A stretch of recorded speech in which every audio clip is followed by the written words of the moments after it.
A young nurse is hired to care for a millionaire in a vegetative state. She faces disdain from the millionaire's current wife, but is determined to help. Gradually, she implements unconventional treatments to aid in his recovery. Years later, everyone is surprised by what happened. Before listening to this passionate account, don't forget to subscribe to the channel for more stories like this. Eliza Evans adjusted her name tag on her white uniform as she observed the imposing mansion before her. The wrought iron gates opened silently, revealing a winding path lined with meticulously maintained gardens. Her hands were slightly damp as she held the small suitcase containing her personal belongings. It was her first day as a private nurse for business tycoon John Thompson. The butler, a stern-looking gentleman named William, greeted her with a restrained bow. "Welcome, Miss Evans. Mrs. Thompson awaits you in the study." Eliza followed him through corridors decorated with artwork that surely cost more than she would earn in her entire life. Lucy Thompson was exactly as Eliza had imagined, an elegant woman in her 40s, with impeccably styled hair and discreet but obviously expensive jewelry. Her appraising gaze swept over Eliza from head to toe, as if examining merchandise.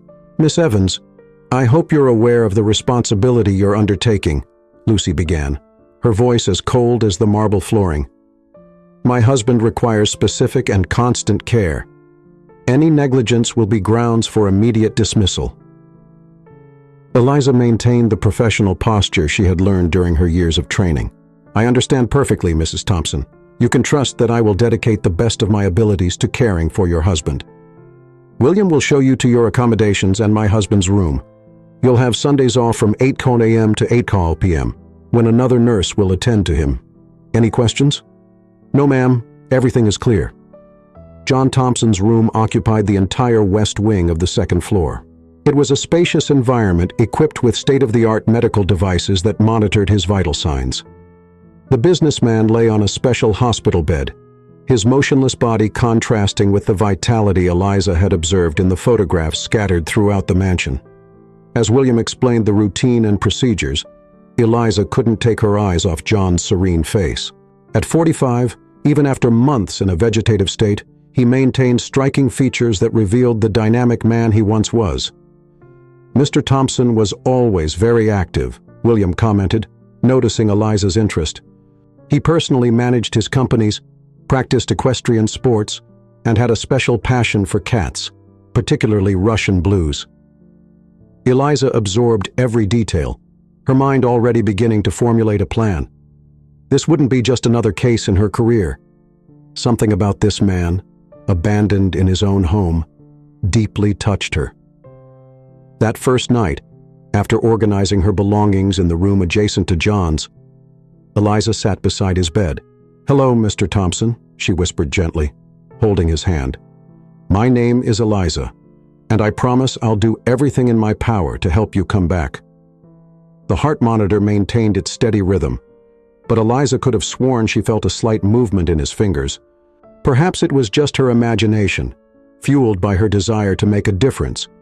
But one thing was certain: this was just the beginning of a journey that would change their lives forever. As night fell over the Thompson estate, Eliza began to study John's medical records, taking notes and developing strategies.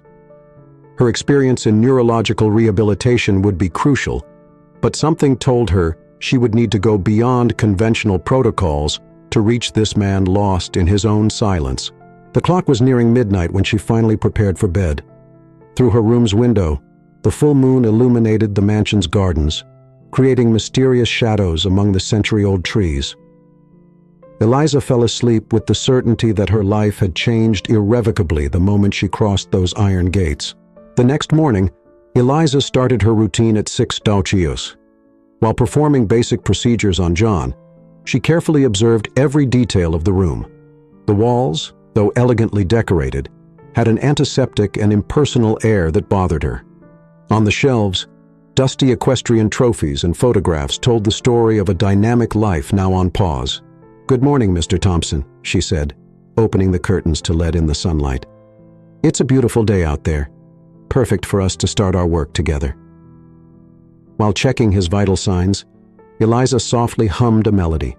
It was a habit she had developed over the years, believing that music had a special power to connect with patients. She was concentrated on her notes when Lucy entered the room, her high heels echoing. "On the marble floor, I see you've already started your work," Lucy observed, keeping her distance from the bed.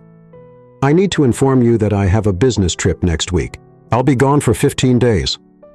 Eliza noticed that Lucy didn't even glance at her husband. "I understand, Mrs. Thompson.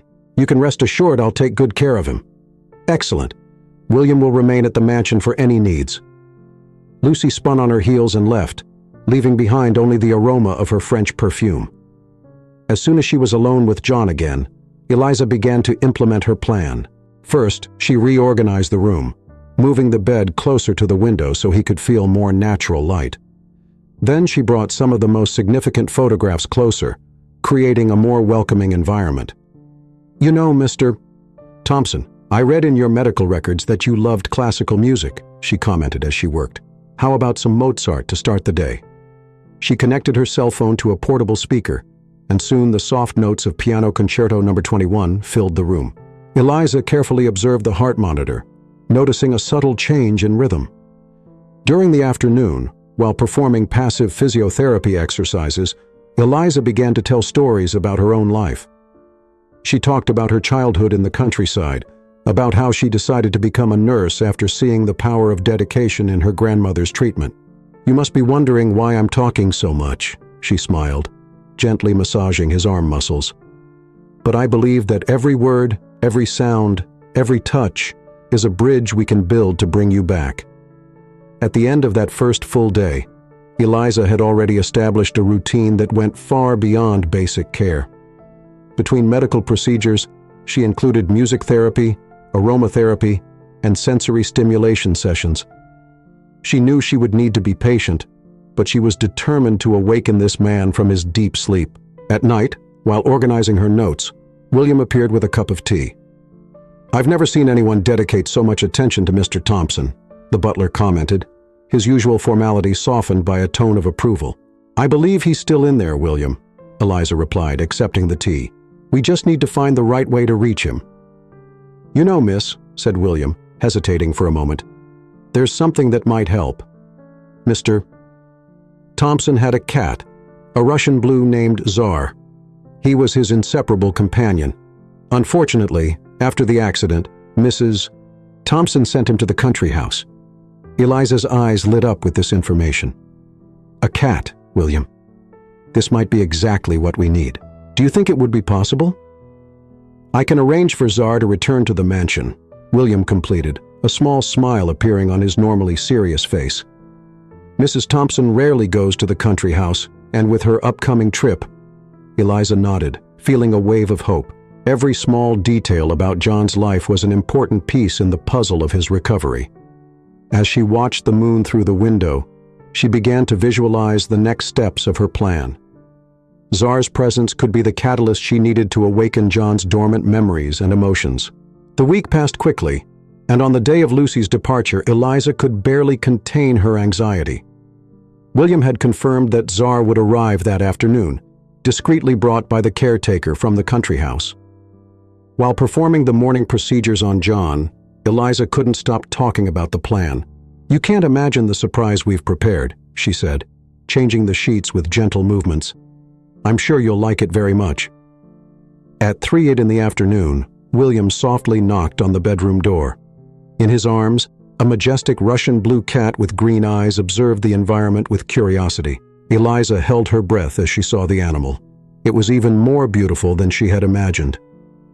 "Tsar," William called softly, placing the cat on the floor. For a moment, the feline remained motionless, its attentive ears capturing every sound of the environment it hadn't seen in months. Then, as if instantly recognizing where it was, it walked elegantly to the bed. Eliza and William watched, moved, as Tsar gracefully jumped onto the bed, approaching John with delicate steps. The cat sniffed its former owner's face, and, to the surprise of both, settled next to him, resting its head on John's neck. "Amazing," whispered Eliza, noticing a sudden change in the heart monitor. "William, look at this. His heartbeat is different." The butler approached, his eyes watery. Mr. Thompson and Czar always had a special connection. He brought him as a kitten from a trip to Russia. Throughout the afternoon, Eliza marveled at the interaction between the cat and John. Czar remained constantly by his owner's side, sometimes purring, other times just vigilant. The most impressive were the small changes in John's vital signs whenever the cat moved or came closer. "This is extraordinary," Eliza commented, making detailed notes. "It's as if his body recognizes Czar's presence, even if his mind is still distant." That night, Eliza decided to implement more changes in the routine. With William's help, she brought some of John's personal objects that had been stored away: his favorite watch, a photo album, and even his old cologne. "We're going to create an environment that stimulates his memories," she explained to the butler. "Every sense we can awaken is a step towards consciousness." William, who initially maintained a reserved posture, now actively participated in the care, sharing caring stories about the years he had worked for John. "He was always a fair and generous man," he recounted while helping to arrange the objects. "I never saw him treat anyone with less than total respect." As the night progressed, Eliza noticed something even more surprising. During a moment when Czar was stretching near John's face, she could have sworn she saw a slight movement in his lips, as if trying to sketch a smile. "William," she called, excited. "Did you see that?" The butler approached quickly. "Yes, miss. It was a movement, I'm sure." Eliza immediately began to do more response tests, talking to John, gently touching his face. Although the movement didn't repeat, she knew she had witnessed something significant. "This is just the beginning," she said, petting Czar, who was now sleeping peacefully next to his owner. "Every small response is a victory." Before retiring, Eliza updated her notes, documenting every detail of that historic day. Her mind was buzzing with new ideas and possibilities. If Czar's presence had provoked such promising responses in just a few hours, what else could happen in the coming days? "Tomorrow will be another day full of possibilities," she whispered to John before leaving the room. Czar briefly raised its head, blinked at her with its mysterious green eyes, and snuggled back against its owner. That night, for the first time since she had arrived at the mansion, Eliza slept with a smile on her face. Her heart was full of hope and determination. Something told her she was on the right track, that each small progress brought them closer to the moment when John would finally awaken from his long silence. The following days brought a new energy to the Thompson mansion. Czar's presence had completely transformed the atmosphere of John's room. The cat rarely strayed from his owner, maintaining a constant vigil that moved everyone. Eliza took advantage of Lucy's absence to implement bolder changes in her therapeutic approach. On a particularly sunny morning, she decided to take an important step in her rehabilitation plan. "William," she called during breakfast, "would it be possible to open the doors to the balcony in Mr. Thompson's room? I'd like to take him out to get some sun." The butler seemed to hesitate for a moment.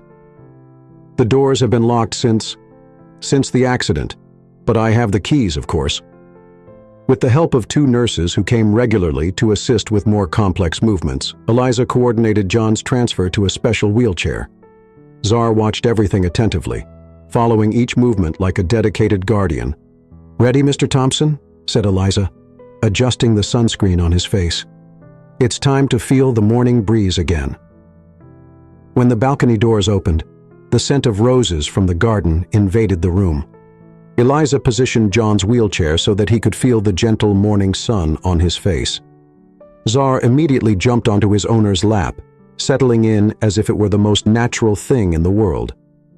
"Look at that," murmured William, who was observing the scene.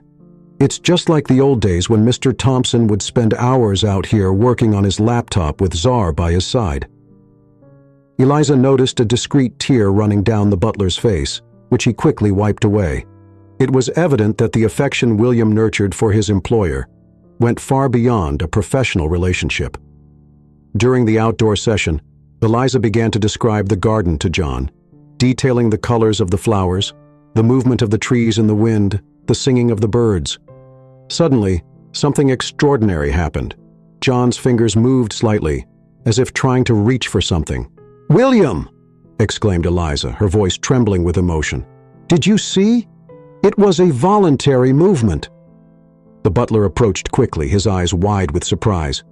Yes, I saw it clearly."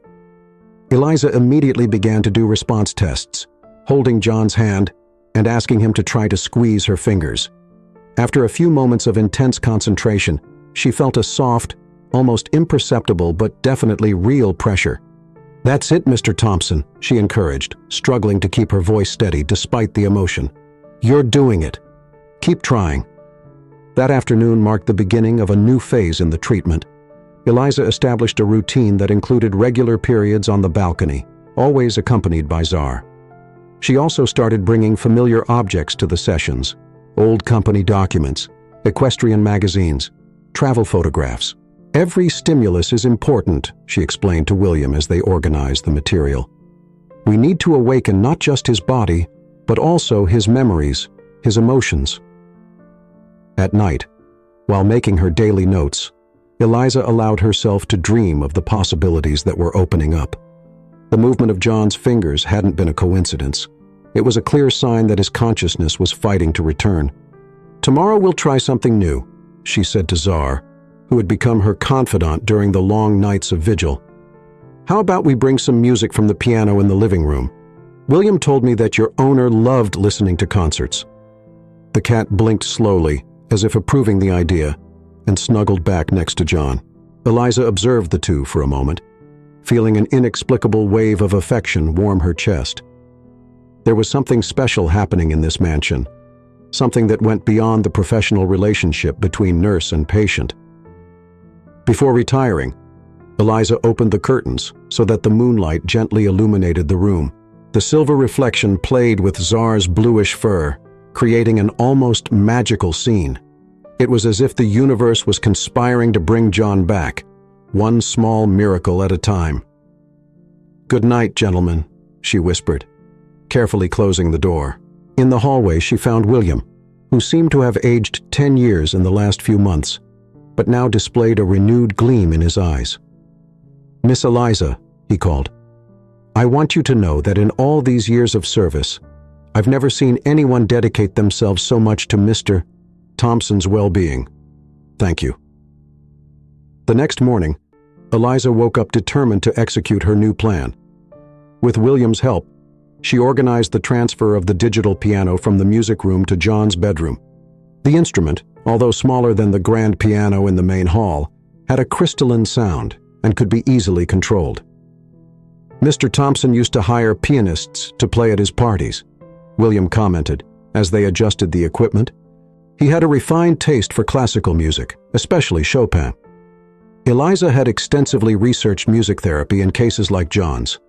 "Music has the power to reach areas of the brain that other forms of stimulation can't," she explained, connecting her tablet to the digital piano. "Especially music that has emotional significance for the patient." She started with Chopin's Nocturne Opus No, a 2, one of John's favorites according to William.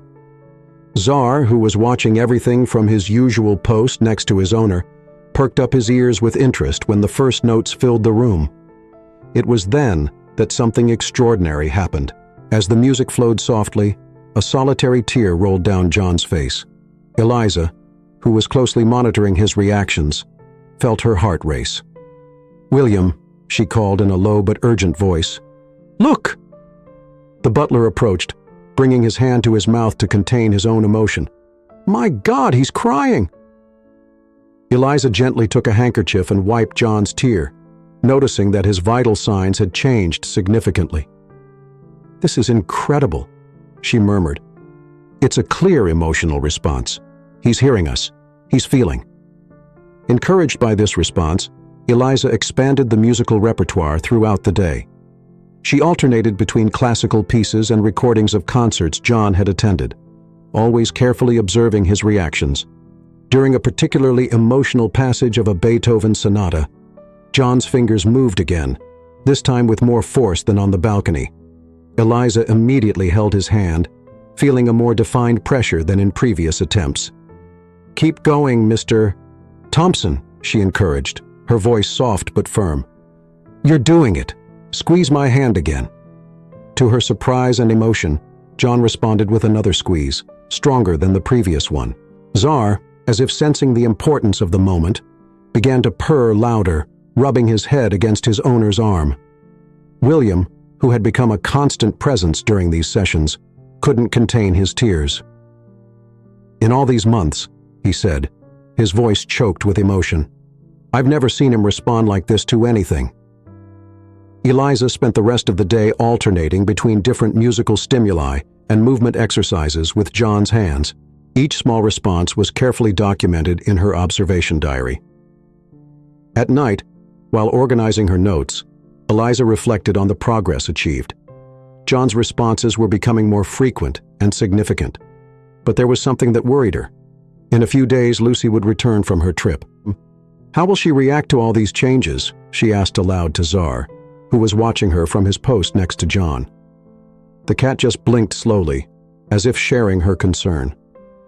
William entered the room, bringing Eliza's nightly tea, which had become a ritual between them. "Miss," he said hesitantly, "perhaps we should consider how to present these changes to Mrs. Thompson."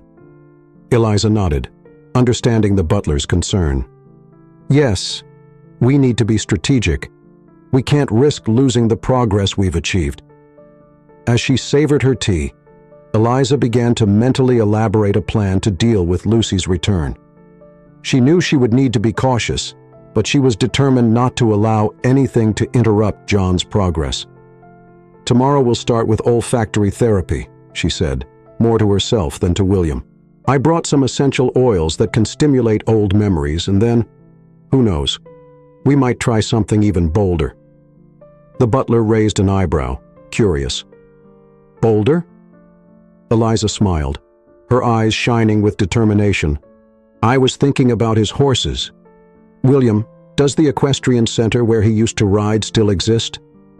The next morning, Eliza began her aromatherapy session with John. She had researched extensively about the power of smell in awakening deep memories, and prepared a careful selection of significant fragrances for her patient. "Let's start with something familiar," she said, opening a bottle containing John's favorite cologne, the one he used daily before the accident. William had found an unopened bottle in his closet. As she brought the aroma close to John's nose, the reaction was instantaneous. His breathing changed rhythm, and his fingers, which now moved more frequently, made a slight grasping movement. "Impressive," murmured William, who was observing everything from the door. "It was the cologne I would give him every morning after his bath." Eliza continued with her session, gradually introducing other aromas: leather essence reminiscent of his riding boots, cedar wood like that of his office, and even the scent of roses from the garden, freshly picked that morning. Tsar, who never strayed far, watched everything with his attentive green eyes, occasionally sniffing the bottles with feline curiosity. The cat had become a precious ally in the therapy, reacting remarkably whenever John showed any response. During the session with the rose aroma, something extraordinary happened. John's lips moved slightly, as if trying to form words. Eliza approached immediately, her heart racing with the possibility of a significant breakthrough. "Mr. Thompson," she called softly, "are you trying to tell us something?" The movement repeated more distinctly this time, though still without sound.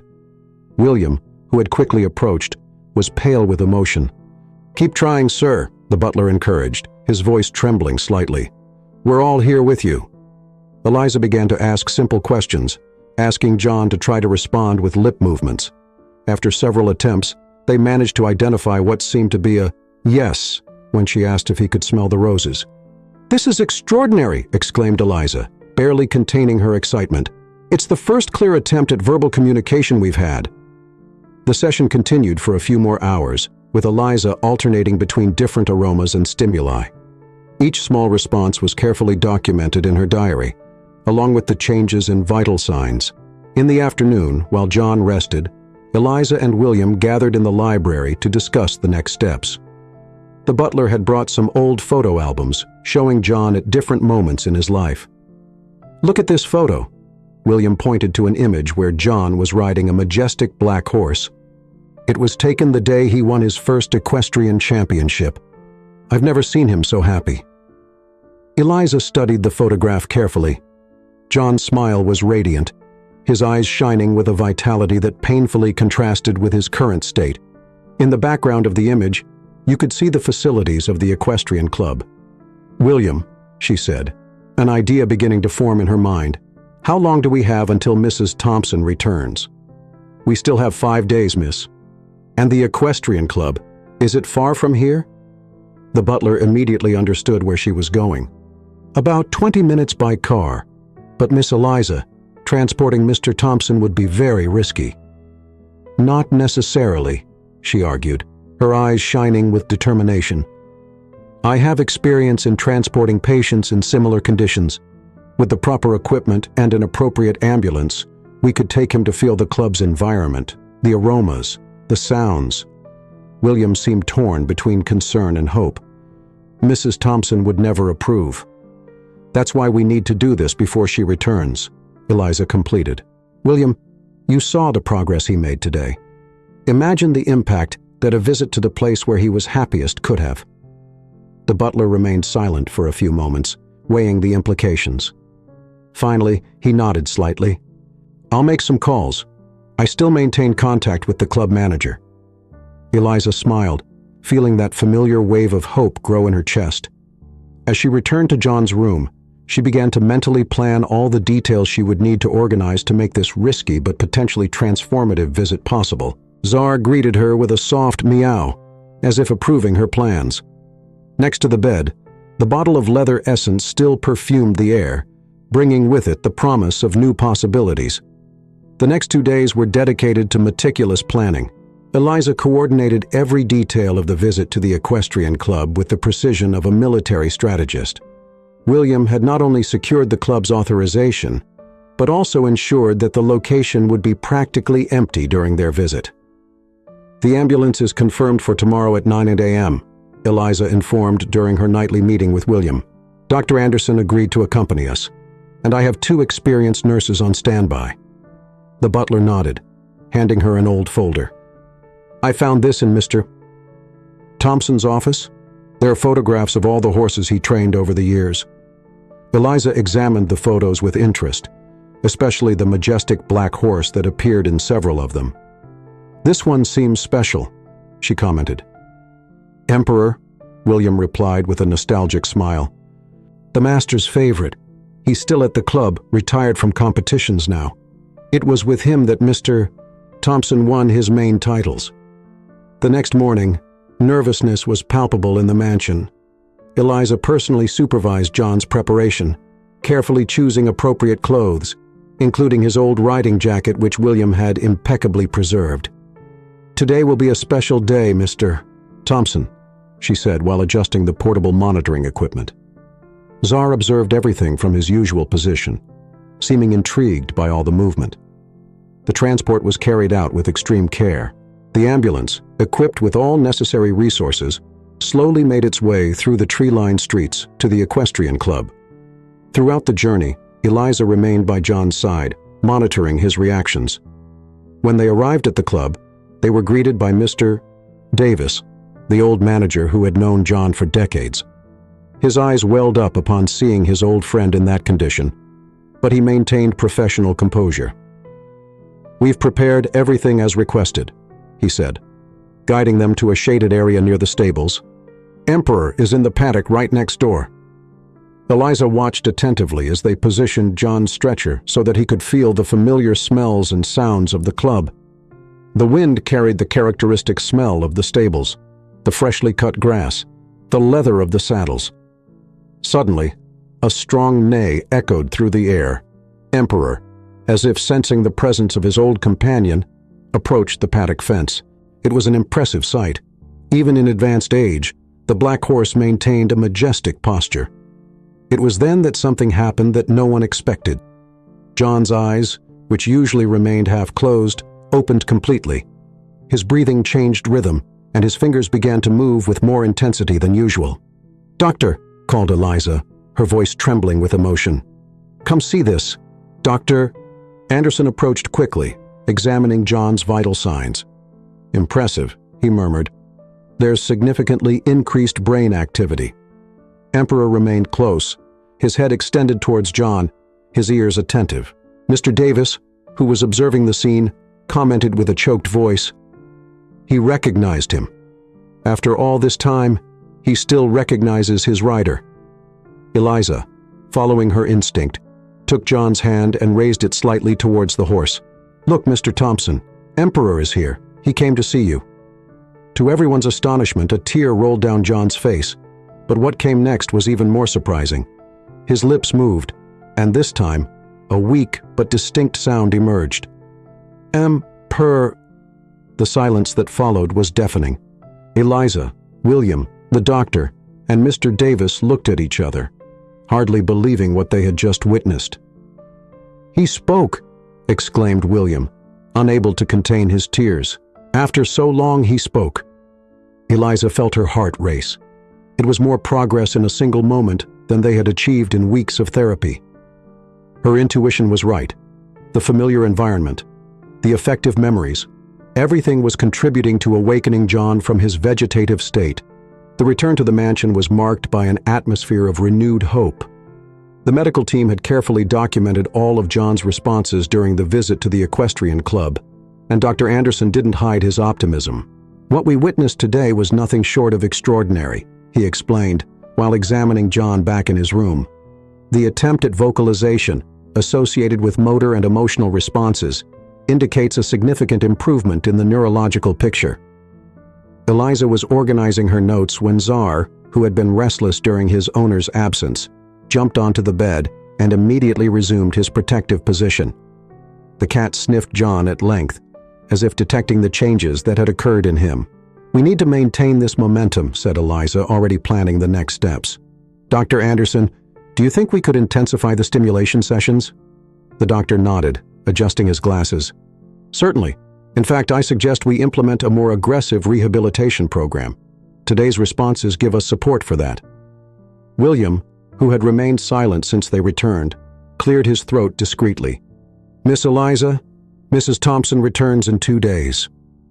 The reality of this fact fell like a weight on everyone. The changes implemented in Lucy's absence had been substantial, and now they would need to justify them. "I'll prepare a detailed report," offered Dr. Anderson, understanding the delicacy of the situation, with scientific data that proves the effectiveness of the new therapeutic approach. That night, while performing the last procedures of the day, Eliza noticed something different about John. His eyes, which had remained more alert since the visit to the club, seemed to follow her around the room. "Mr. Thompson," she called softly, approaching the bed. "Can you see me?" To her surprise, John blinked deliberately. It was a conscious movement, different from the usual automatic blinking. "If you can understand me, blink twice," she asked, her heart racing. Slowly but unmistakably, John blinked twice. "William," called Eliza, her voice trembling with emotion. "Come quick." The butler hurriedly entered the room, still wearing his kitchen apron. "What happened?" "Watch," said Eliza, turning back to John. "Mr. Thompson, can you blink twice again?" To the joy of both, John repeated the movement. "My God," whispered William, leaning against the wall to keep from falling. He's really conscious." Eliza immediately began a series of simple tests, asking John to blink once for no and twice for yes. The responses, although slow, were consistent and appropriate to the questions. "I need to notify Dr. Anderson," she said, reaching for her cell phone. But before she could dial, she noticed something even more surprising. John was trying to move his lips again. Eliza leaned closer, inclining to hear better. "Ra." The sound was weak, almost inaudible, but it was unmistakably her name. Eliza felt tears running down her face, unable to contain the emotion. "Yes, Mr. Thompson, it's me," she responded gently, holding his hand. "I'm here." William, who was observing the scene with tears in his eyes, murmured, "It's a miracle." Czar, as if understanding the importance of the moment, began to purr louder, rubbing his head against John's shoulder. The rest of the night was a whirlwind of activity. Dr. Anderson returned to the mansion for an emergency evaluation, conducting a series of neurological tests. With each new test, the evidence of John's awakening became clearer. "This is absolutely remarkable," declared the doctor after concluding his examinations. "In all my years of practice, I've never seen such a dramatic recovery in a case like this." Eliza could barely contain her joy, but a concern persisted in her mind. How would Lucy react to all these changes? How to explain that in her absence, her husband had begun to awaken from a state that everyone considered permanent? The following day dawned with a different energy in the Thompson mansion. The news of John's awakening had spread among the few staff members, creating an atmosphere of hope and anxiety. Eliza, who had barely slept, began her morning procedures with even greater care. "Good morning, Mr. Thompson," she said, opening the curtains to let in the sunlight. "How are you feeling today?" John blinked twice, his new code for yes, indicating he was well. His eyes, now more alert, followed Eliza around the room with an intensity that wasn't present days before. William entered, bringing a tray with Eliza's breakfast. "Miss, I just received a call from Mrs. Thompson. She has moved up her return and will arrive this afternoon." The news fell like a bomb. Eliza and William exchanged worried looks. They had planned to have one more day to prepare everything, to organize how they would present the changes to Lucy. "We need to act quickly," said Eliza, her mind already working on a plan. "William, can you call an emergency meeting with Dr. Anderson? We need to be all aligned when she arrives." The rest of the morning was a whirlwind of activities. Dr. Anderson arrived hurriedly, bringing with him a detailed report on John's progress. Together, they rehearsed how they would approach Lucy, preparing for all possible reactions. "Remember," warned the doctor, "despite the incredible progress, Mr. Thompson still has a long way to go. We need to be cautious, not to create unrealistic expectations." At 2 p.m., the sound of a car at the mansion's entrance announced Lucy's arrival. Eliza felt her heart race. Beside her, John seemed agitated, as if he could sense the tension in the air. Lucy entered the room like a hurricane, her expression a mix of surprise and irritation at seeing the reception committee. "What's going on here?" she demanded, her eyes quickly scanning the scene. It was then that she noticed John, who would normally be motionless in his bed, had his eyes open and fixed on her. For a moment, Lucy seemed to lose her breath. "John," she called, approaching hesitantly. To everyone's amazement, John moved his lips, emitting a weak but recognizable sound. "Eliza." The silence that followed was deafening. Lucy stood motionless, her face a mask of shock. Then slowly, she turned to Eliza and Dr. Anderson, her voice trembling slightly. "Can someone explain to me what's happening?" Dr. Anderson stepped forward, assuming his professional role. "Mrs. Thompson, during your absence, we implemented some new therapeutic approaches that resulted in significant progress in your husband's condition." Eliza carefully observed Lucy's reaction. The woman, who had always seemed so cold and distant, now showed a vulnerability that Eliza had never seen before. "Progress," repeated Lucy, her voice barely above a whisper, but all the doctors said it was impossible. "Medicine doesn't always have all the answers," Eliza gently intervened. "Mr. Thompson has shown incredible willpower." Lucy moved closer to the bed, her eyes fixed on John. Can you hear me?" she asked, her voice breaking slightly. John blinked twice, the code that Eliza had taught him. Lucy brought her hand to her mouth, stifling a sob. How did this happen?" she asked, turning to Eliza. Her tone was no longer accusatory, but one of pure perplexity. Eliza began to carefully explain the changes implemented: the music therapy, aromatherapy, the visit to the equestrian club. With each new piece of information, Lucy's eyes widened more. "You took him outside the mansion?" she exclaimed, a touch of her old severity returning. "Without my authorization?" "It was a medical decision, Mrs. Thompson," Dr. Anderson quickly intervened. "The results speak for themselves. Your husband is responding. He's communicating." Lucy seemed to be struggling internally, torn between joy at John's progress and frustration at having been left out of such important decisions. I need a moment," she finally said, hurriedly leaving the room. Eliza exchanged worried looks with William and Dr. Anderson. Lucy's reaction was understandable, but it made it clear that the coming days would be challenging. How to balance John's progress with his wife's expectations and fears.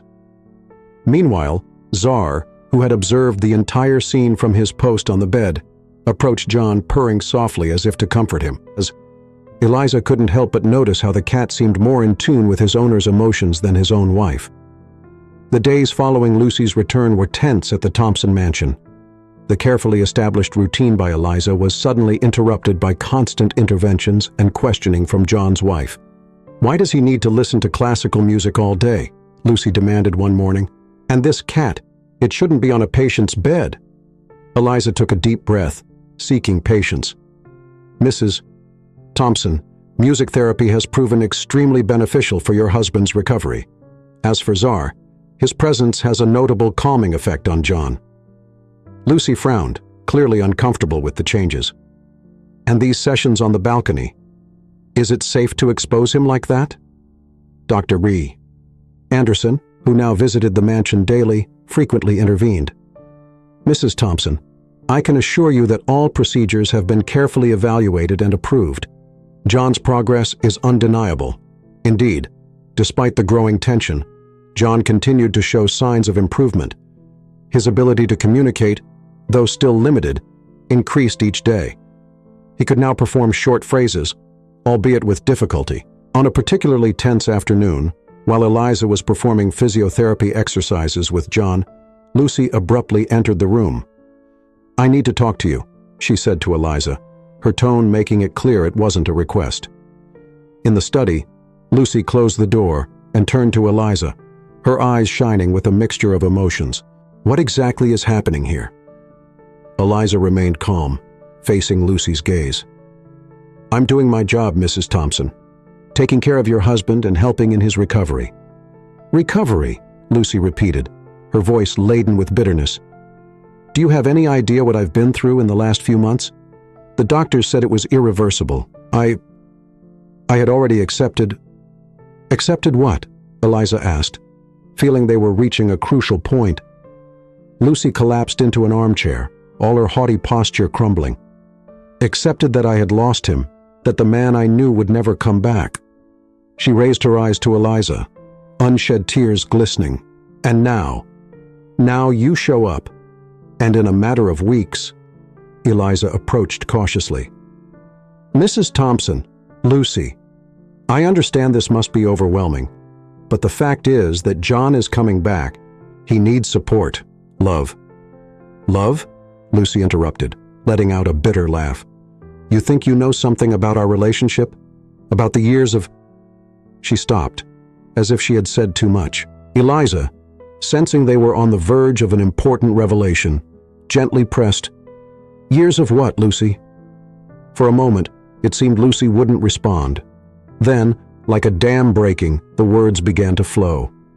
"Years of pretending, of smiles for the cameras and broken hearts behind the scenes. John and I, our union was always more of a business arrangement than a real marriage." She wiped away a furtive tear. "When the accident happened, a part of me, a terrible part of me, felt relief." Eliza listened in shock, trying to process this new information. Suddenly, many things began to make sense. Lucy's coldness, her detachment, her reluctance to participate in John's recovery. "But now," Lucy continued, her voice almost a whisper, "seeing him struggling to come back, seeing how he looks at you, I realize how much I failed him, how much we failed each other."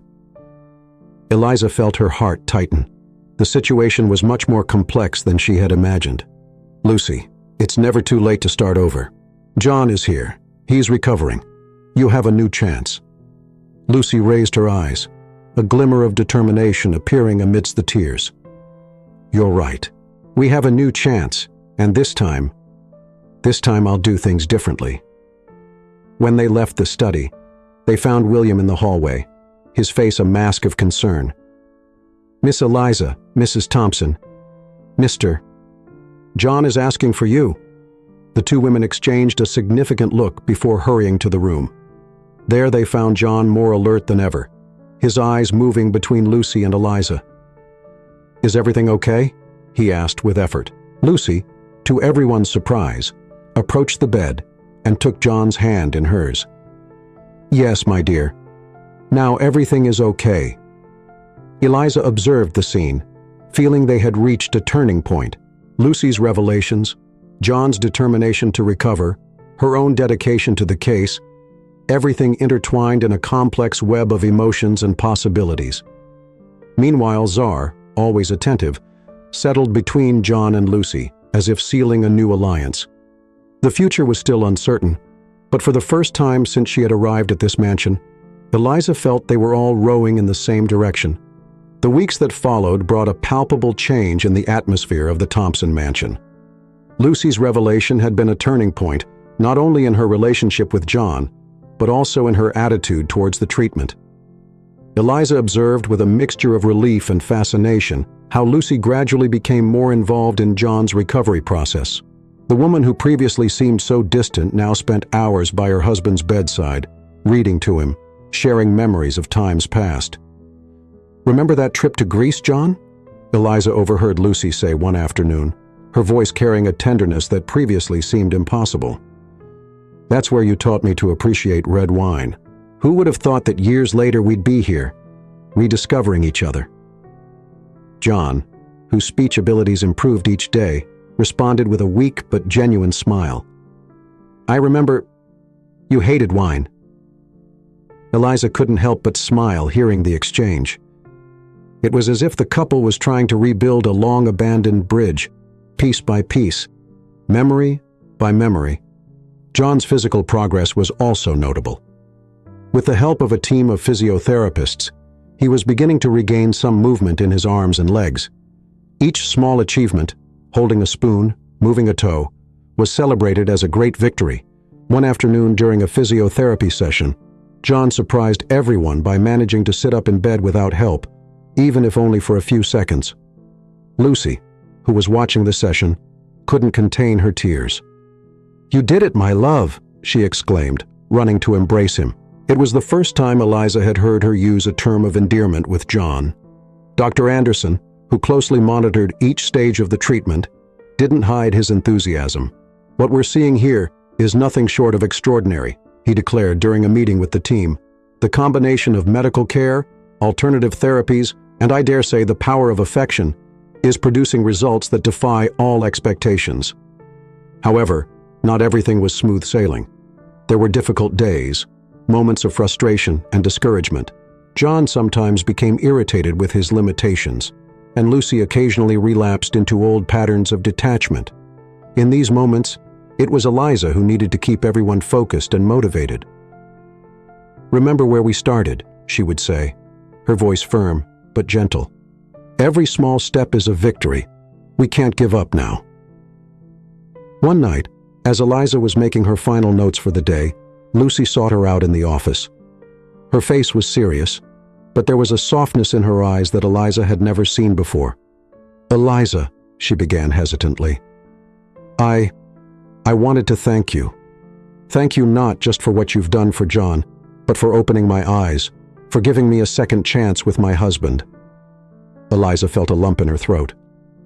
"Lucy, you don't need to thank me. I'm just doing my job." "No," Lucy insisted, shaking her head. "It's more than that, and we both know it. You brought life back to this house. You gave us hope when everyone else had given up." The two women looked at each other for a long moment, a silent understanding passing between them. Eliza realized that at some point in this journey, Lucy had ceased to be just the patient's wife and had become an ally, perhaps even a friend. That night, as she retired, Eliza reflected on how far they had come. The mansion that once seemed so mournful now pulsed with life and possibilities. John, whom everyone had given up for lost, was bravely fighting to return to the world. And Lucy, the ice woman, melted a little more each day, revealing a heart capable of loving deeply. As sleep enveloped her, Eliza couldn't help but think that perhaps the true miracle wasn't just John's physical recovery, but the emotional healing that was happening to all of them. Autumn arrived at the Thompson mansion, painting the gardens with golden and red hues. With the change of seasons came a new phase in John's recovery and in the dynamics of the house. On a cool October morning, Eliza entered John's room to find him already awake, sitting up in bed with the help of pillows. Czar snuggled at his side. The progress was visible not only in his more upright posture, but also in the liveliness of his eyes. "Good morning, Eliza," he said, his voice still a bit hoarse but much clearer than weeks ago. "I think I'm ready to try something new today." Eliza smiled, feeling the familiar warmth of pride and hope that accompanied each of John's new achievements. "Great! What do you have in mind?" "I want to go outside, feel the sun." The idea of John leaving the room for the first time in over a year was both exciting and challenging. Eliza immediately began planning logistics with William and the nursing team. When Lucy arrived later that morning, dressed elegantly for a business meeting, Eliza updated her on John's desire. "He wants to go to the garden?" Lucy repeated, her eyes widening in surprise, and Eliza noticed a touch of apprehension. "Is it safe?" "With the proper precautions, yes," Eliza assured. "In fact, I thought you might want to be present for this moment." Lucy hesitated for an instant, looking at her expensive wristwatch. Then, to Eliza's surprise, she began to take off her blazer. "The meeting can wait. This is more important." The operation to take John to the garden was carefully orchestrated. With the help of a special wheelchair and the nursing team, they slowly transported him through the mansion's corridors. Lucy walked beside him, holding her husband's hand, her eyes alternating between concern and expectation. When they finally reached the veranda overlooking the gardens, John closed his eyes, letting the autumn sun caress his face. A solitary tear rolled down his cheek. "It's beautiful," he murmured. "I almost forgot what it was like." Lucy knelt beside the wheelchair, her own emotion evident. "Oh, John, I'm so sorry it took so long to bring you here." John turned to her, a soft smile on his lips. "We're here now. That's what matters." Eliza observed the scene from a respectful distance, feeling she was witnessing something deeply intimate and transformative. The couple that once seemed so distant was now united, facing this new chapter of their lives together. In the weeks that followed, visits to the garden became a regular part of John's routine. Each time he seemed stronger, more present. His speech improved constantly, and soon he was having longer and more complex conversations. One day during one of these outdoor sessions, John called Eliza over. "I have something to tell you," he began, his voice laden with emotion. "You not only saved my life, you saved my marriage, our future." Eliza felt tears forming in her eyes. "Mr. Thompson, John," he gently interrupted. "After everything, I think you can call me John." Lucy, who was nearby, joined them. "Eliza, John and I have been talking. When he's fully recovered, we'd like to establish a foundation to help other patients in similar situations." Eliza was speechless for a moment, moved by the idea. "That would be amazing," she finally managed to say. "And we'd like you to lead the project," John added. The proposal caught Eliza by surprise. It was an incredible opportunity, a chance to expand her work and help even more people, but it also meant a significant change in her life, in her career. As Eliza absorbed the news, Czar appeared, weaving between the legs of the wheelchair before jumping onto John's lap. The cat, which had been a constant and comforting presence throughout the journey, seemed to approve of the idea with its soft purring. The autumn sun bathed the garden in a golden light, and Eliza felt as if she were on the threshold of something new and exciting. The Thompson mansion, which once seemed a place of sadness and stagnation, now pulsed with possibilities. Looking at John and Lucy, seeing the love and gratitude in their eyes, Eliza knew her decision was already made. This journey, which had begun as a simple nursing job, had transformed into something much greater.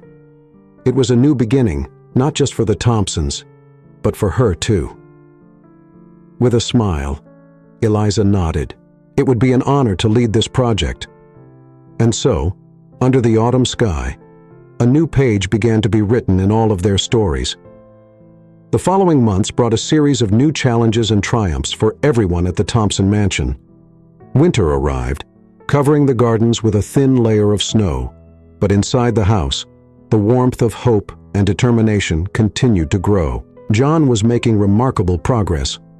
With intensive therapy and daily exercises, he could now stand for short periods and take a few steps with the help of a walker.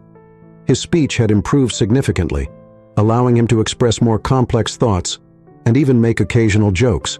"You know, Eliza," he said one day during a physiotherapy session, "I never thought I'd be so happy to be able to tie my own shoes." Eliza smiled, adjusting the exercise equipment. "Every achievement is important, John. You've been doing incredible work." Lucy, who was watching the session, added with a loving smile, "He's always been stubborn. Now that stubbornness is finally being useful." The dynamic between the couple had completely transformed.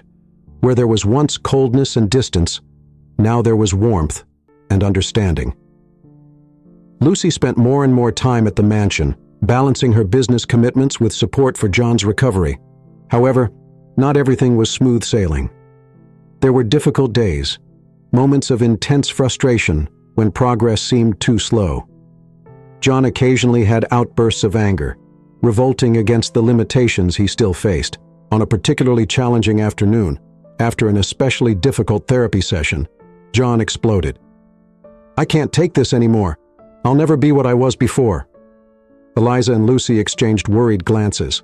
It was William who surprisingly took the initiative, approaching John with a calmness that contrasted with his employer's agitation. "Sir," he said softly, "if I may, the man you were before wouldn't have made it this far. The man you are now is much stronger." The butler's words seemed to calm John. He took a deep breath, tears of frustration still shining in his eyes. "You're right, William. Thank you." This incident served as a reminder to everyone that the journey of recovery was not just physical, but deeply emotional and psychological. Meanwhile, plans for the foundation were beginning to take shape. Eliza dedicated part of her time to research and meetings, working closely with John and Lucy to define the mission and objectives of the project. "We want to make a difference in the lives of people the doctors have given up on," John explained during one of these meetings. "Give them the same chance I had." Lucy, who had taken the lead in the legal and financial aspects of the foundation, added, "We already have interest from several investors. Your story has inspired a lot of people, John." Eliza felt energized by this new challenge. It was an opportunity to expand the work she loved, to touch even more lives. However, she sometimes found herself thinking about the future, about how her role in the Thompsons' lives would change once the foundation was established, and John no longer needed constant care. One night, while organizing some notes in the office, Lucy surprised her with a cup of tea and an unexpected question. "Eliza, have you ever thought about having your own family?" The question caught Eliza off guard. I suppose so, someday. Why?" Lucy smiled enigmatically. "Just curiosity. You know, John and I were talking. When all this started, we thought our chance of having a family had passed. Now we're considering all the possibilities." Eliza felt a wave of emotion as she understood what Lucy was implying. The idea of John and Lucy possibly having a child after everything they had been through was deeply moving. "That would be wonderful," Eliza said sincerely. Lucy nodded, her eyes shining with a mixture of hope and apprehension. "It would be a new beginning in every sense. And Eliza, we'd like you to be part of this journey too, not just as the director of the foundation, but as family." Lucy's words touched Eliza deeply. Somehow, over the months, the Thompsons had become more than patients or employers. They were friends, confidants, an extension of her own family. That night, as she retired, Eliza reflected on how much her life had changed since she first crossed the gates of the Thompson mansion. What had begun as a professional challenge had transformed into a journey of personal growth, friendship, and purpose. As the winter wind blew outside, Eliza felt warm inside, grateful for the opportunity to be part of something so special and eager for what the future held for all of them. Spring arrived at the Thompson mansion, bringing with it not only the rebirth of nature, but also a series of significant changes for everyone involved. The garden, once a distant symbol of the life John had lost, now became the setting for his greatest achievements. On a sunny April morning, Eliza arrived at the mansion to find unusual excitement. William greeted her with a barely contained smile, something rare for the always composed butler.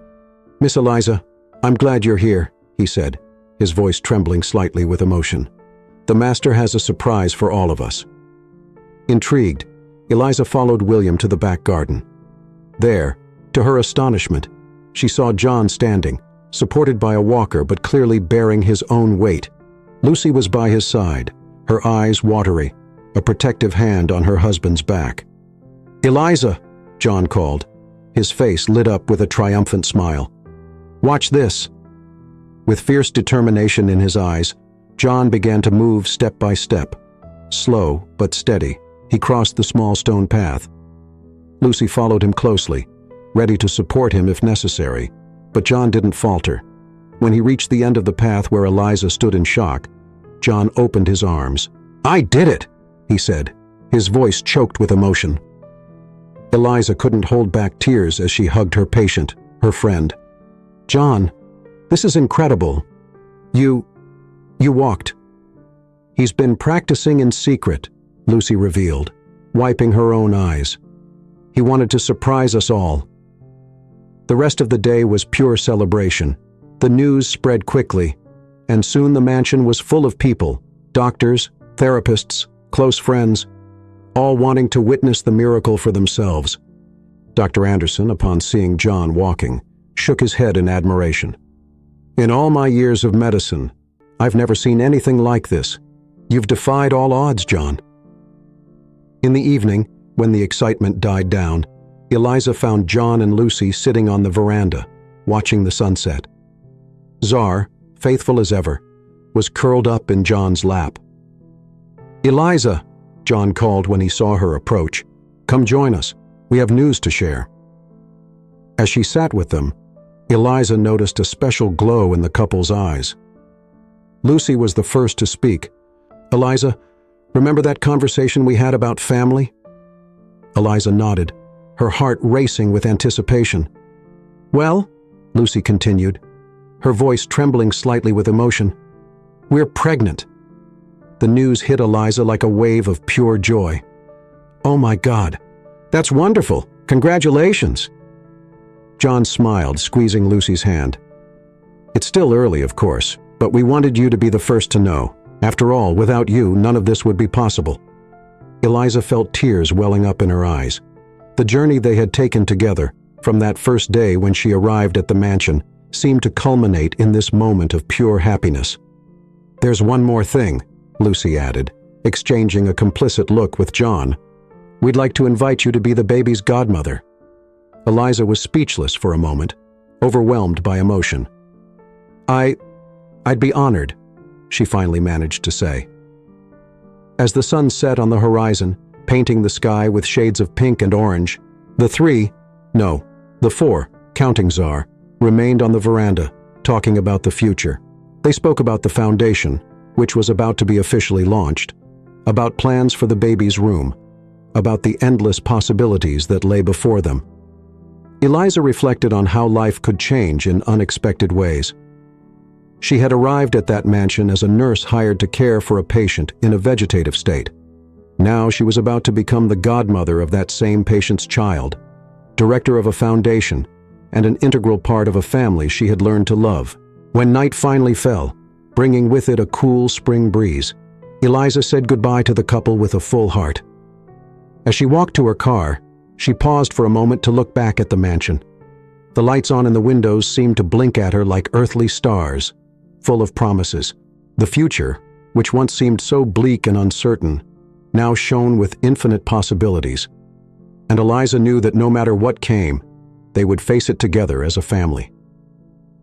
A year passed since that night on the veranda, when John and Lucy announced the pregnancy. The Thompson mansion, once a place of silence and melancholy, now overflowed with life and joy. It was a sunny Sunday morning, and the property was decorated for a special occasion. Colorful balloons danced in the gentle breeze, and banners with "Welcome Emma" were hung at the main entrance. Eliza arrived early, carrying a large teddy bear and a bouquet of flowers. William welcomed her with a warm smile, something that had become much more common in the past year. "Welcome, Miss Eliza," he said, taking the gifts. "The family is in the back garden." Upon reaching the garden, Eliza was greeted by a scene that warmed her heart. John, now walking with just a cane for support, was playing with Emma, his 3-month-old daughter. The baby, with curious eyes and rosy cheeks, laughed as her father made funny faces. Lucy, sitting in a lounge chair nearby, observed the scene with a radiant smile. When she saw Eliza, she stood up to hug her. "Eliza, I'm so glad you're here. Emma was waiting for her godmother." Eliza approached the father and daughter, her heart overflowing with love for little Emma. "Hello, princess," she said, taking the baby in her arms. Emma immediately grabbed a lock of Eliza's hair, letting out a joyful gurgle. "She's already showing the same determination as her father," Lucy joked. John laughed, leaning on his cane. "And her mother's beauty," he added, exchanging a loving look with Lucy. Gradually, other guests began to arrive. They were close friends, members of the medical team who had followed John's recovery, and some of the first beneficiaries of the Thompson Foundation for Neurological Rehabilitation. Dr. Anderson, now a senior consultant for the foundation, approached Eliza with a proud smile. "Who would have thought, huh? From a hopeless case to this," he said, gesturing to the happy scene around them. Eliza nodded, moved. "Sometimes all we need is someone who believes in us." Emma's welcome party was more than just a celebration of her birth. It was a celebration of life, of perseverance, and of the transformative power of love and dedication. During the afternoon, John asked for everyone's attention for a special toast. With Emma in his arms and Lucy by his side, he began, "2 years ago, I was lost in darkness with no hope of return. Today I'm here, surrounded by friends and family, holding my daughter in my arms." His voice trembled slightly with emotion. "This miracle wouldn't be possible without the unconditional love of my wife Lucy, the tireless dedication of our dear Eliza, and the support of each one of you."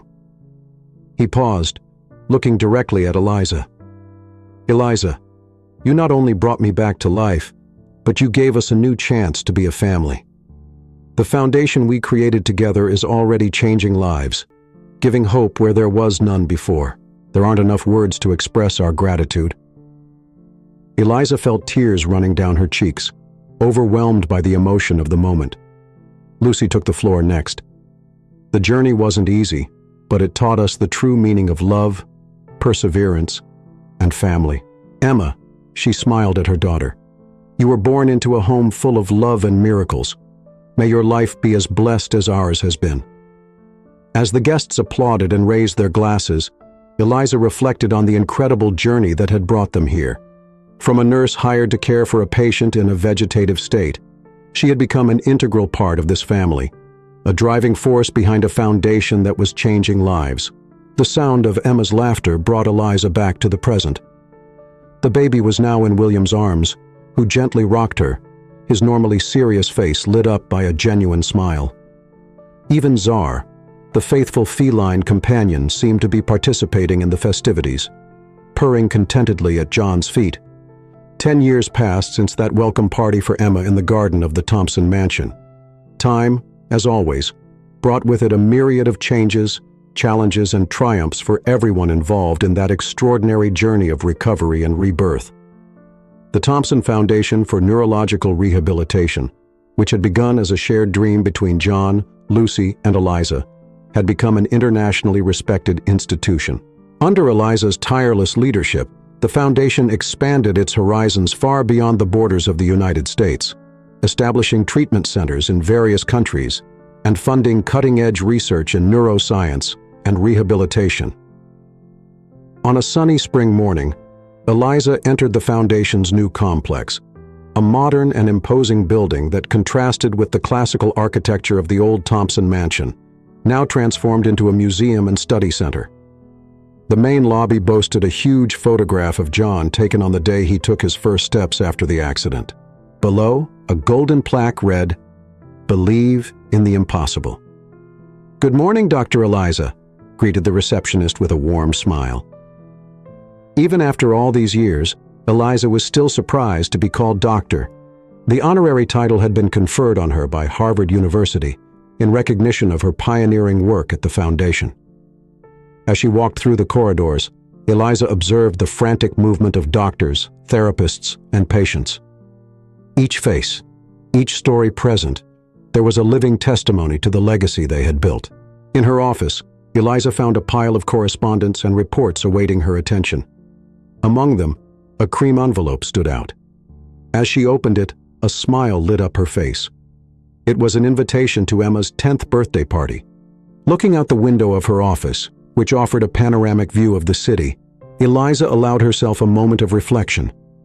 The decade that had passed brought changes she could never have predicted that first time she crossed the gates of the Thompson mansion. John, defying all initial medical expectations, had recovered almost completely.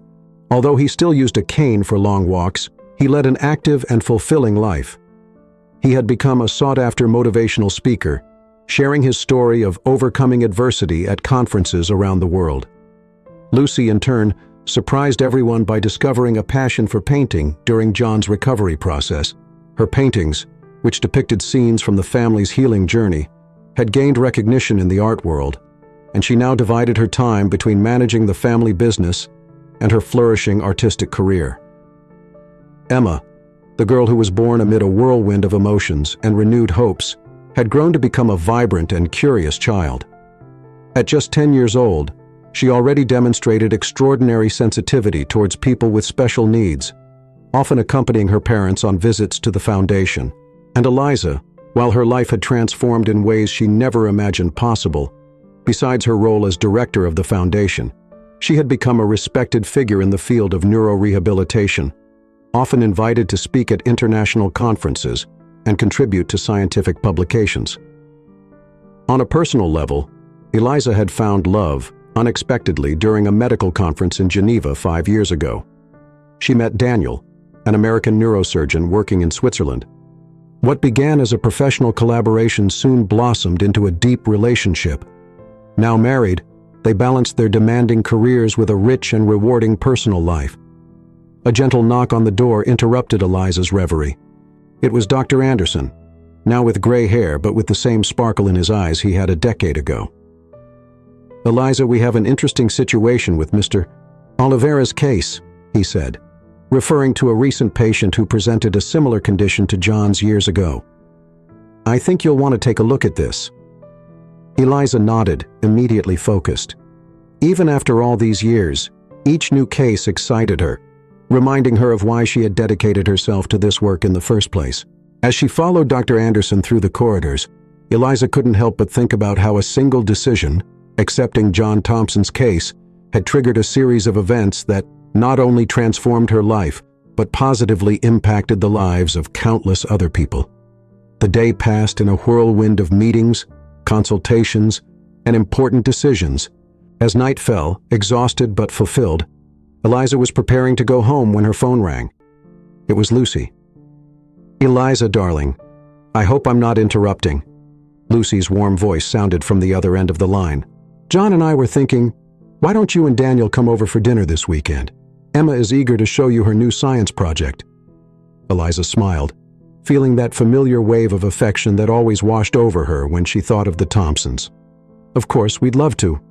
I'll confirm with Daniel, but I'm sure he'll love the idea." After hanging up, Eliza picked up her bag and took one last look at her office before leaving. Her eyes fell on a framed photograph on her desk. In it, John, Lucy, Emma, Daniel, and herself smiled at a picnic in the mansion's garden. It was an image of pure happiness, tangible proof that miracles happen sometimes in the most unexpected ways. As she walked to the parking lot, Eliza reflected on the incredible path life had carved for her. From a young nurse determined to make a difference, she had become part of an extraordinary family, leader of a revolutionary foundation, and a respected voice in the field of neurorehabilitation. The night sky of Boston shone with millions of lights, each representing a life, a story. Eliza knew that thanks to the work they had initiated, many of these stories now contained chapters of hope and overcoming that previously seemed impossible. As she drove home, eager to share the day's events with Daniel, Eliza felt a deep gratitude. The journey hadn't been easy.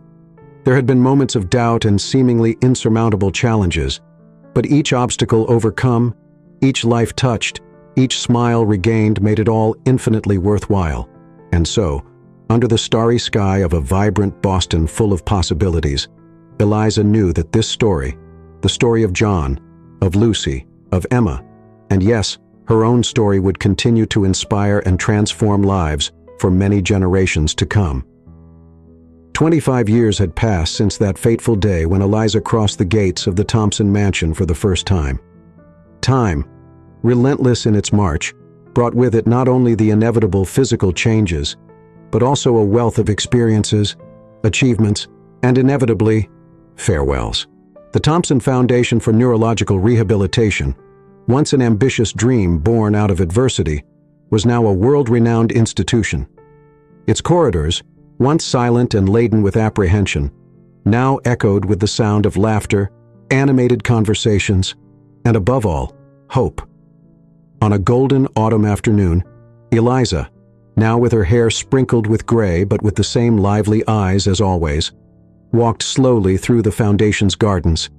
The place, a harmonious fusion between the old Thompson mansion and modern research and treatment buildings, was a living testimony to the extraordinary journey they had traveled.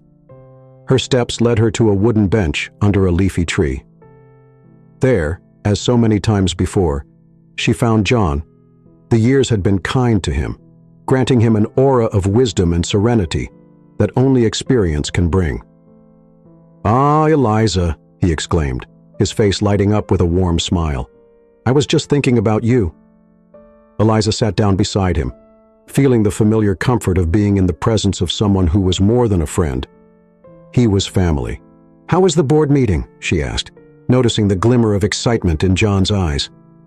"Incredible," he replied, his enthusiasm palpable. "The new research project on neural regeneration was unanimously approved. Lucy will be ecstatic when she finds out. She's already planning a series of paintings inspired by the theme." Eliza smiled, remembering how Lucy had flourished as an artist over the years, her works becoming not only acclaimed in the art world, but also a source of inspiration for recovering patients. "And Emma?" Eliza inquired, her heart warming at the thought of her goddaughter, now a 35-year-old woman. John's face lit up with paternal pride. "She's unrecognizable, Eliza." Her presentation at the neuroscience conference in Tokyo was a resounding success. "You know, sometimes I wonder who inherited more from whom, whether it was she who inherited our resilience, or if we learned from her determination since she was little." Eliza nodded, remembering the extraordinary path Emma had taken. From a curious child born amid a miracle, she had become a brilliant neuroscientist, dedicating her career to unraveling the mysteries of the human brain and developing new rehabilitation therapies. A moment of comfortable silence settled between them, broken only by the soft rustling of leaves in the wind. Eliza let her gaze wander to the horizon, where Boston skyscrapers rose against the orange sky of the late afternoon. "Sometimes," John began, his voice laden with emotion, "I still find myself marveling at all of this. I remember when I was trapped in that immobile body, unable to communicate, feeling as if I was sinking into an endless abyss. And then you arrived." Eliza felt tears forming in her eyes. Even after so many years, the memory of those first days still deeply moved her. "You brought light to our darkness, Eliza," John continued. "Not just for me, but for Lucy, for our family, and now for thousands of people around the world. This place," he gestured to the buildings around them, "is as much your legacy as it is ours." Eliza discreetly wiped away a tear. "It's been quite a journey, hasn't it?" she said, her voice choked with emotion. John nodded, taking Eliza's hand in his. "And it's not over yet. Every new life we touch, every advance we make is a continuation of this story we started together so many years ago." At that moment, as if orchestrated by fate, they saw Lucy approaching along the stone path. Even at 70, she walked with a grace and elegance that the years had not diminished. In her arms, she carried a large photo album. "Here you are," she exclaimed, joining them on the bench. I was going through some old things and found this. I thought you'd like to take a look together." The three of them pored over the album, each page a window into the past.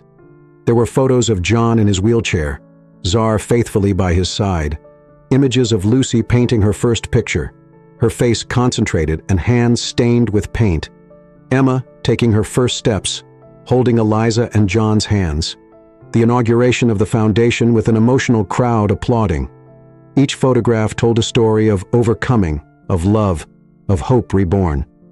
Eliza found herself transported back in time, reliving each crucial moment of that extraordinary journey. "Look at us," Lucy laughed, pointing to a photo of the trio on the mansion's veranda taken shortly after Emma's birth. Who would have thought that those three scared and hopeful people would become, well, us? John and Eliza laughed along, the joy of the present moment mixing with the nostalgia of the past. "You know," Eliza said after a moment, "in all these years, with all the advances we've made, all the lives we've transformed, I've never forgotten that first lesson I learned from you." "And what was that?" John asked, curious. "That love, perseverance, and faith in the impossible can move mountains," Eliza replied, her voice filled with conviction. "That even in the most desperate situations, there's always room for a miracle." Lucy took Eliza's free hand, forming a circle among the three. "And that family isn't defined by blood, but by love and shared journey," she added softly. As the sun set on the horizon, painting the sky with shades of pink and gold, the three remained there, united by bonds stronger than time or adversity could break. Each of them had been transformed by that unlikely journey that began a quarter-century ago. John, the man who had defied all medical probabilities, was now a beacon of hope for countless others. Lucy, who had once hidden behind a facade of coldness, had discovered within herself an inexhaustible source of love and creativity. And Eliza, the young nurse who had dared to believe in the impossible, had become the architect of a revolution in how the world viewed and treated neurological rehabilitation. As they sat there, hands clasped and hearts full, they knew that their story was far from over. It lived on in every patient who found hope at the foundation, in every breakthrough made in their research labs, and in the legacy they would leave for future generations. The Thompson Foundation for Neurological Rehabilitation stood as a testament to what can be achieved when hope, science, and unwavering determination come together. But more than that, it stood as a monument to the power of human connection, a reminder that sometimes the greatest healers are not just medicines and therapies, but love, compassion, and the belief in second chances. As the last rays of sunlight faded, Eliza, John, and Lucy rose from the bench, their bodies older, but their spirits as young and determined as ever. They walked slowly back towards the foundation building, where the lights were coming on, signaling the start of the night shift. Even now, at this late hour, the work of healing and hope continued. "You know," John said as they reached the entrance, "I think it's time we started working on our memoirs. The world needs to hear this story, not just my recovery, but how it led to all of this." Lucy nodded enthusiastically. "I could illustrate it, a blend of narrative and visual art." Eliza smiled, her mind already racing with ideas. "And we could incorporate testimonials from patients and staff, show the ripple effect of one act of hope." As they stepped inside, they were greeted by the night staff, each face a reminder of the lives touched and changed by their work. Emma, who had been working late in her research lab, joined them, her eyes bright with the excitement of a new discovery. "Mom? Dad?